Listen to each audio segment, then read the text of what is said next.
My stepson violated my privacy and threatened my daughter, but my wife still chose him over us. I'm Robert, 38M, and I've been married to my wife Simone, 36F, for 3 years now. We both have children from previous relationships. I have a daughter, Emily, 14F, and Simone has a son, Jacob, 17M. To give some background, I was married to Emily's mother, Lisa, for 10 years before we divorced when Emily was 8.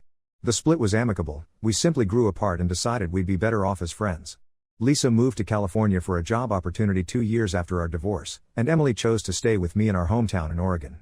We have a great relationship, and I've always tried to be there for her, especially during the difficult transition of her mom moving away. Simone's story is a bit different.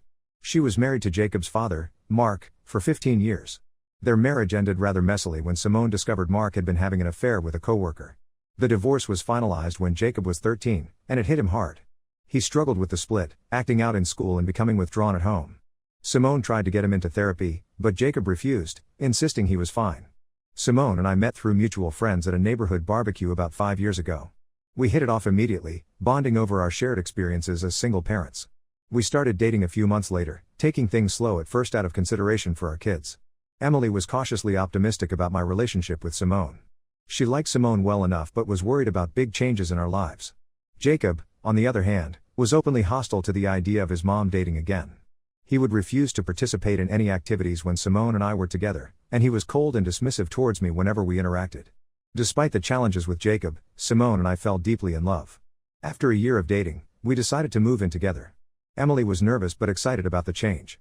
Jacob, however, chose to live full-time with his dad rather than move in with us.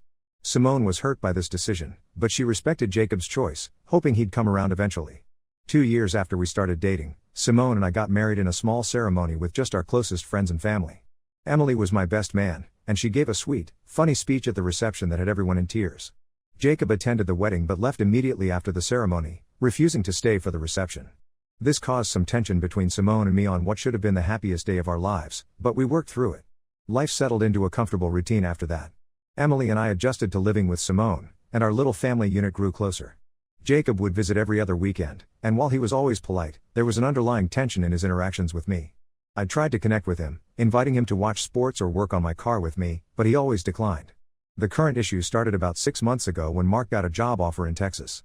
Jacob, being 17 and in his senior year of high school, didn't want to move. Mark suggested that Jacob move in with us to finish out his school year. Simone was ecstatic at the idea of having her son live with us full-time, but I had serious reservations. Our house is a modest 3-bedroom home. Emily has her own room, and we use the 3rd bedroom as a shared home office for Simone and me, as we both work from home several days a week. It's a comfortable setup for the 3 of us, but adding another person, especially a teenage boy, would significantly impact our living situation. When Simone brought up the idea of Jacob moving in, I expressed my concerns. I explained that we didn't really have the space to accommodate him comfortably. Simone suggested that Jacob could take the office, and we could move our work stuff to the basement. I wasn't comfortable with this idea for several reasons. Firstly, the basement isn't properly insulated and gets quite cold in the winter. It would be uncomfortable to work down there for extended periods. Secondly, I worried about the impact on our work productivity. The basement doesn't have great lighting or ventilation, and I feared it would negatively affect our ability to work efficiently. I also had concerns about how this would affect Emily. She's at a sensitive age, and I worried that having a teenage boy in the house might make her uncomfortable or disrupt her routine. Emily and I have always been close, and I didn't want her to feel like she was being pushed aside or that her comfort was being sacrificed for Jacob's. Moreover, I was concerned about Jacob's attitude towards me. Over the years, he's never warmed up to me despite my efforts. He's never been outright disrespectful, but there's always been a coldness in his interactions with me. The idea of living full-time with someone who clearly doesn't like me was not appealing. When I voiced these concerns to Simone, she accused me of not caring about Jacob and not considering him part of our family. This hurt me deeply. I've always tried to be a good stepfather to Jacob, even if our relationship isn't as close as I'd like. I've attended his school events, cheered at his soccer games, and always tried to engage him in conversation when he visits. The fact that Simone couldn't see my efforts was frustrating and disheartening. I suggested alternative solutions, like helping Mark and Jacob find an apartment nearby so Jacob could finish school without moving. I even offered to help with rent if needed.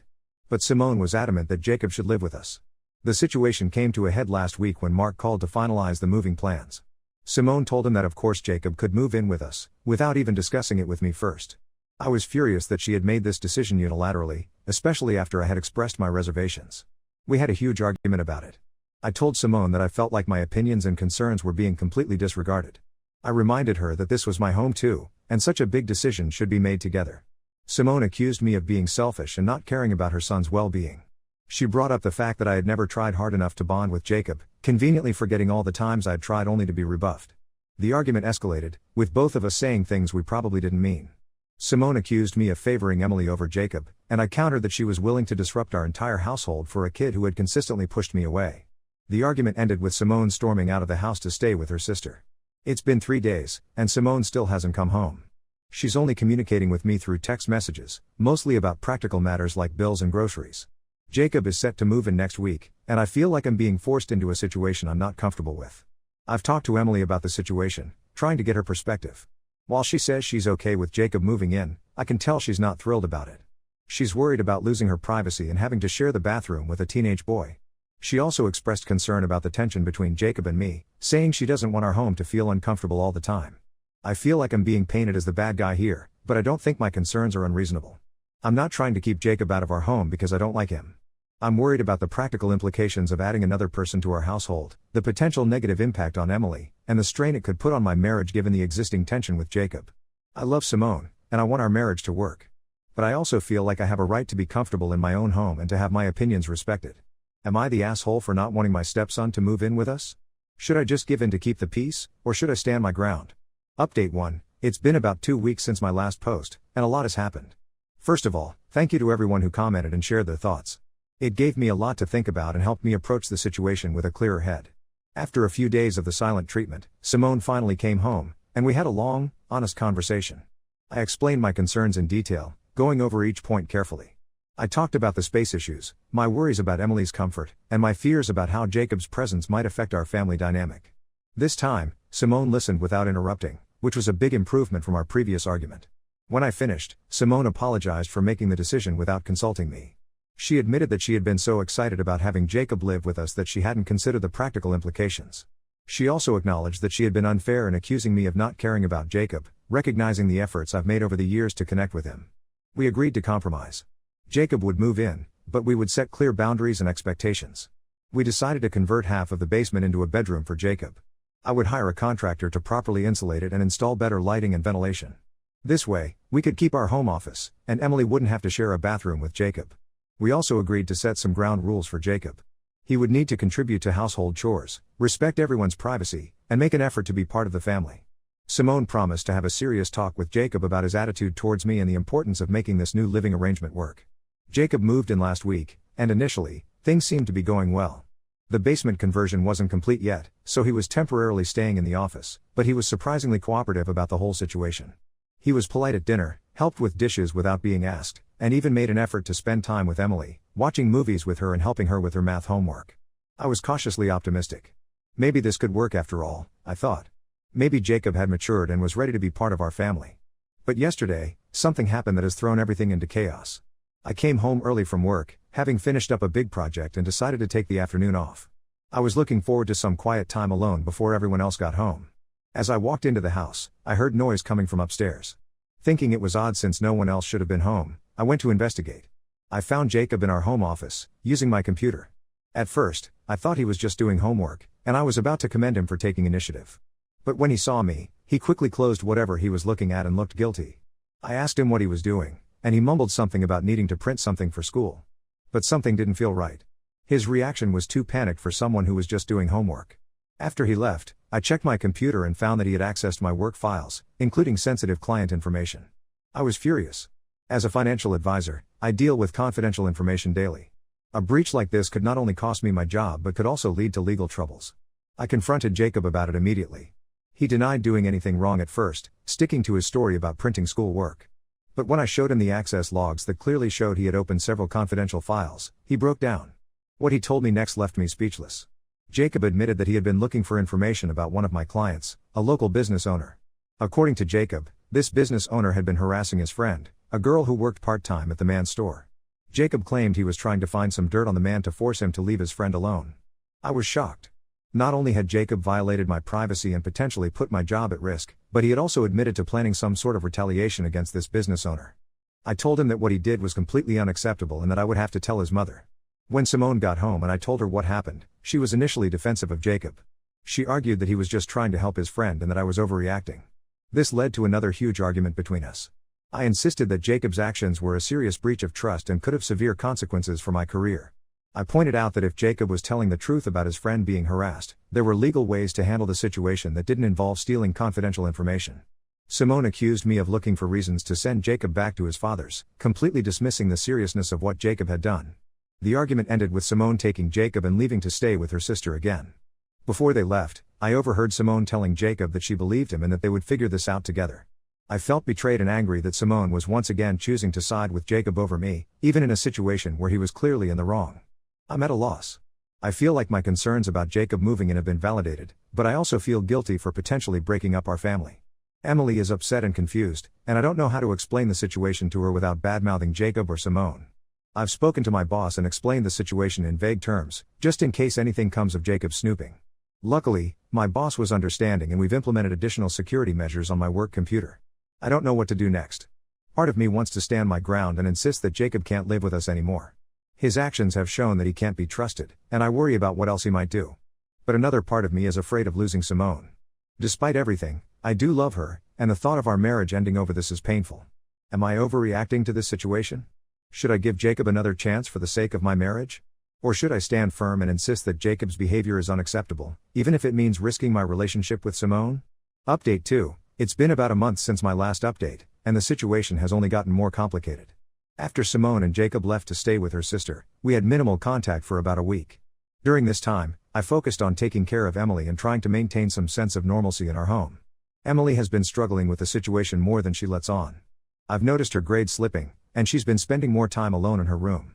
When I tried to talk to her about it, she brushed it off, saying she was just tired from school. But I could tell there was more to it. Eventually, Simone reached out and suggested we meet to talk things over. We met at a neutral location, a local coffee shop, and had a long, emotional conversation. Simone admitted that she had overreacted in defending Jacob's actions and acknowledged that what he did was indeed serious. She also confessed that Jacob had been having some behavioral issues at school that she hadn't told me about, fearing that it would make me less inclined to let him move in with us. Apparently, Jacob had been caught skipping classes and his grades had dropped significantly. There had also been an incident where he got into a fight with another student, though he claimed he was defending a friend. Simone had been trying to handle these issues on her own, not wanting to burden me with them. I was hurt that she had kept this information from me. We were supposed to be partners, facing challenges together. But I appreciated her honesty and the fact that she was finally opening up to me about the struggles she was facing with Jacob. We agreed that Jacob needed help, and Simone suggested that he see a counselor to work through whatever issues he was dealing with. We decided to give Jacob another chance, but with strict rules and boundaries in place. He would need to attend all his classes, keep his grades up, and see a counselor twice a week. He would also need to apologize to me for breaching my privacy and trust. Jacob moved back in with us, and for a while, things seemed to be improving. He started seeing a counselor twice a week, and his behavior at home was noticeably better.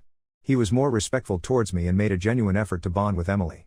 He even apologized to me, seemingly sincerely, for going through my computer. I started to feel cautiously optimistic. Maybe this was the turning point we needed. Maybe with proper support, Jacob could work through his issues and we could become a real family. However, last week, everything fell apart again. I was in the kitchen making dinner when Emily came to me in tears. She revealed that she had caught Jacob going through her personal belongings in her room. When she confronted him, he got angry and threatened her, telling her not to tell anyone or he'd make her life miserable. I was absolutely angry.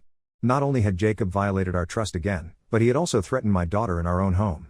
I immediately confronted Jacob about this, and he didn't even try to deny it. Instead, he lashed out, saying horrible things about how Emily was a spoiled brat and how I favored her over him.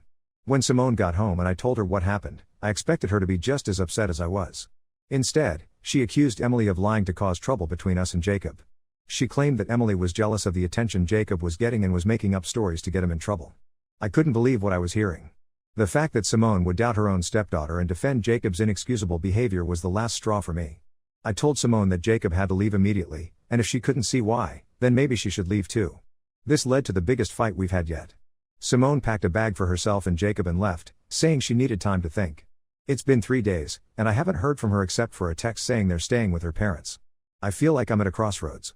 On one hand, I love Simone and the life we've built together. On the other hand, I can't allow Jacob to continue living in our home if he's going to threaten and intimidate Emily. I'm also deeply hurt by Simone's refusal to believe Emily and her continuous defense of Jacob's actions. Emily is shaken by the whole incident. She's afraid to be alone in the house now, worried that Jacob might come back when I'm not around. I've reassured her that I won't let that happen, but I can see the trust and security she once felt in our home has been damaged. I've been considering our options. Part of me wants to try to work things out with Simone. We've built a life together, and the thought of throwing it all away is painful. But a larger part of me feels like this situation has revealed fundamental issues in our relationship that might be insurmountable. Simone's unwillingness to see Jacob's behavior for what it is and her quick dismissal of Emily's feelings are deeply troubling to me. As a parent, my first responsibility is to protect my child, and right now, I feel like I need to protect Emily from both Jacob and Simone's dismissive attitude. I'm considering asking Simone for a separation until we can figure things out. This would give us both time to think about what we want and need from this relationship, and whether we can move forward together. It would also give Emily some time to feel safe and secure in her own home again without worrying about Jacob's presence. At the same time, I'm worried about Jacob. Despite everything, he's still a kid who's clearly struggling with some serious issues. I hope that Simone will get him the help he needs, whether that's more intensive therapy or perhaps a residential program that can provide him with structure and support. I've reached out to a family therapist for advice on how to handle this situation, especially in regards to supporting Emily through this difficult time. I've also contacted a lawyer to understand my rights and options should Simone and I decide to separate or divorce. Am I making the right decision in considering separation? Should I try harder to salvage this relationship, or is it time to accept that our blended family experiment has failed? How do I balance my love for Simone with my need to protect Emily and maintain a peaceful home? Update 3. It's been about 3 months since my last update, and I wanted to share how things have progressed. After Simone and Jacob left to stay with her parents, we had no contact for almost 2 weeks. During this time, I focused on supporting Emily and reassuring her that she had done the right thing by telling me about Jacob's behavior. Emily has been seeing a therapist to help her process everything that happened. She's slowly starting to feel more comfortable at home again, but she still gets anxious when she's alone in the house. I've been working from home more often to be there for her, and we've installed a new security system to help her feel safer. Eventually, Simone reached out and asked to meet. We met at a local park, and she arrived alone. She looked tired and stressed, and for the first time since this whole ordeal began, she didn't try to defend Jacob's actions. She told me that after spending some time apart and talking to her parents, she had realized how unfair she had been to both Emily and me. Simone revealed that Jacob had finally opened up to her about some issues he'd been dealing with. Apparently, he had been struggling with feelings of abandonment and resentment ever since his parents' divorce, and these feelings had intensified when Simone and I got married. He had been acting out as a way of coping with these emotions. She also admitted that she had been in denial about the severity of Jacob's problems. She had wanted so badly for our blended family to work that she had ignored the warning signs and dismissed my concerns. She apologized for not believing Emily and for prioritizing Jacob's needs over everyone else's. While I sympathized with Jacob's struggles, I made it clear to Simone that it didn't excuse his behavior, especially his threats towards Emily. Simone agreed and said that she had enrolled Jacob in an intensive therapy program and that he would be staying with his father for the foreseeable future. We talked for hours, addressing all the issues that had come up over the past few months. Simone asked if we could try to work things out, but understood if I wasn't ready or willing to do so. I told Simone that while I still cared for her, I needed time to think about whether our relationship could recover from everything that had happened. We agreed to a trial separation of 3 months, during which we would both attend individual counseling and meet once a week to discuss our progress. We also agreed that Jacob would not be allowed in our home until Emily felt comfortable with the idea, and even then, it would only be for supervised visits. It's been 2 months since that conversation, and things are slowly improving. Simone and I have been meeting regularly, and our conversations have been honest and productive.